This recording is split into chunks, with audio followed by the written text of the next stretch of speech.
something bad to us, we are going to do things to you that have never been done before. We the people tell the government what to do. It doesn't tell us. We the people are the driver. The government is the car. And we decide where it should go and by what route to do. We the people are free.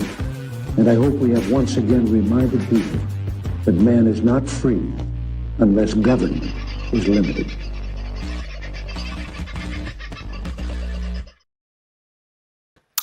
Hey folks, how are you? Where do I begin? Hope you are well, and I really mean that. Although, Sandy, what bloody awful news, struck down with bloody pneumonia.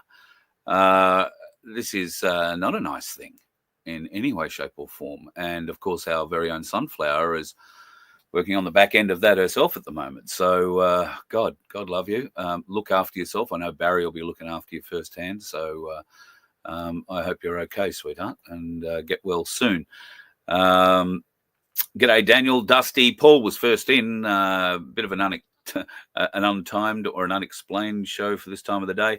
What time is it? Actually, I've been up since 4 o'clock. Oh, it's 8:30. So I am a bit early today and a bit late from last night.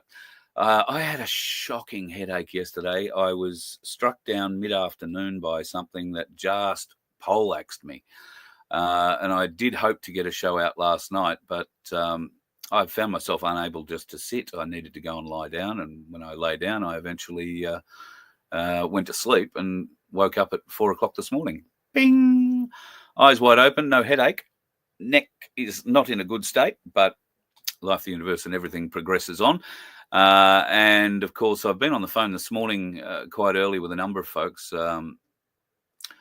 There are some concerning things that in isolation don't really look terribly strange, but this morning I've learned a number of us, and by us I'm talking about people that come online and speak to folks like you, are falling ill, strangely ill.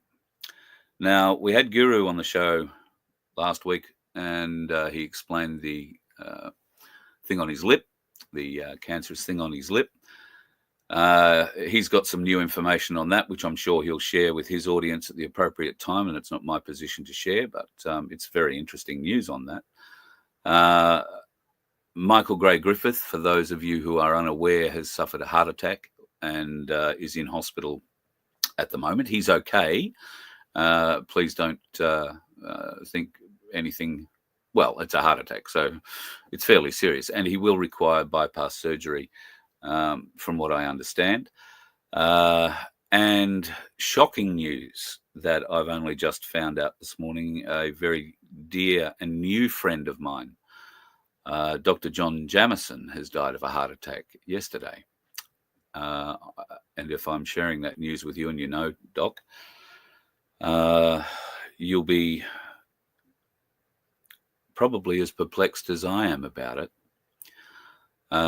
Wonderful man, John Jamieson, absolute wonderful man. And if you're not sure who I'm talking about the animal chiropractor, dogs in particular.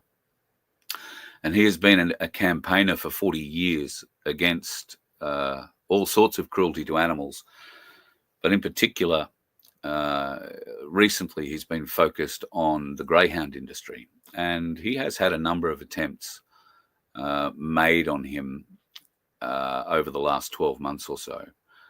And this morning I was greeted with the news that he passed away yesterday to a heart attack. Now, there are others in this sphere, who I won't name, who have also suffered heart attacks. These are very healthy people, people who ordinarily you would not place in that category.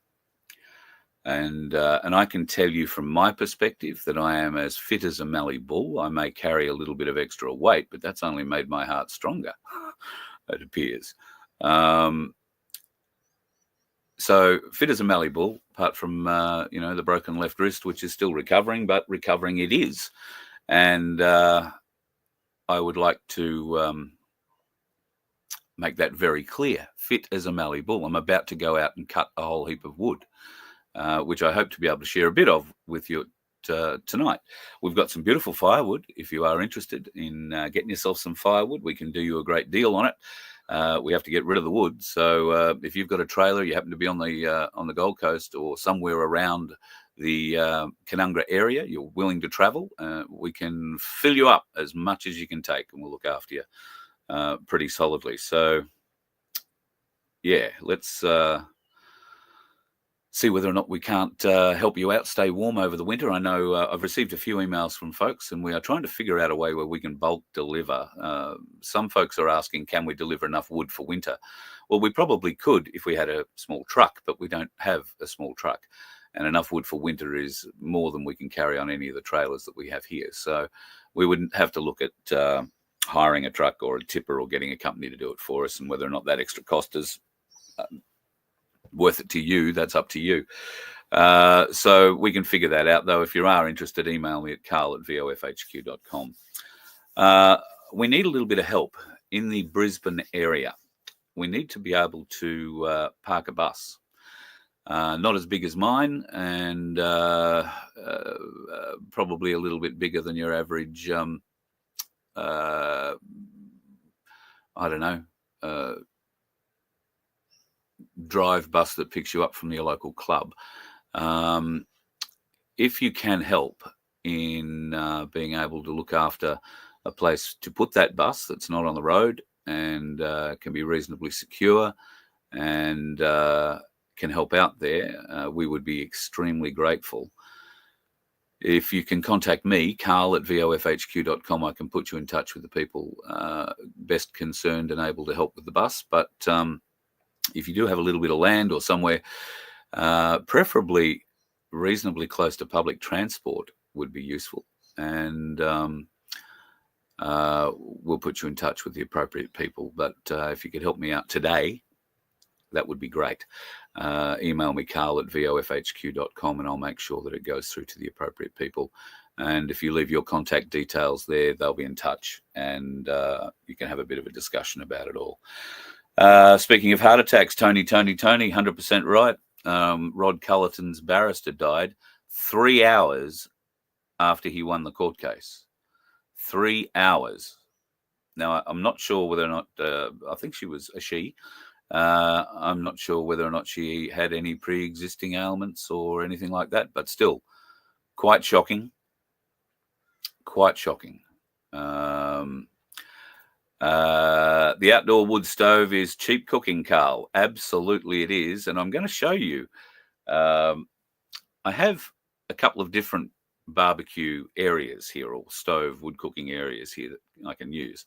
And we've already done something in of a slow cook in one of the cast iron pots that we did, and that didn't come out too badly. I've recently been given a lay flat barbecue. I haven't opened it or put it up yet. I don't even know really how big it is, but that looks like it might be good for testing the wood.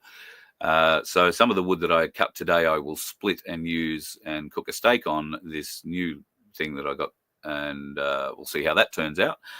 But if you are interested in a bit of wood that'll keep you warm, and trust me, it is very good wood. Burns well, burns to nothing eventually, but does burn pretty hot.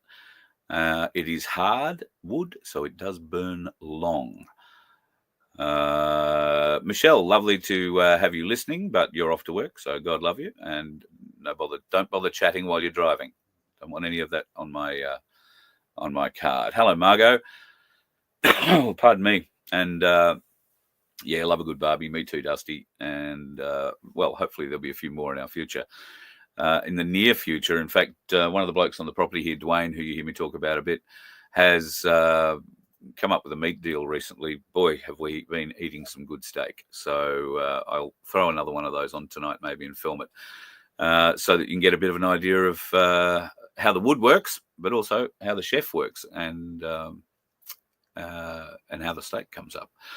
All right, I do have to get off and go and start cutting some wood. So this was just a quick message because I really do need your help in finding somewhere we can put a small bus for a short period of time.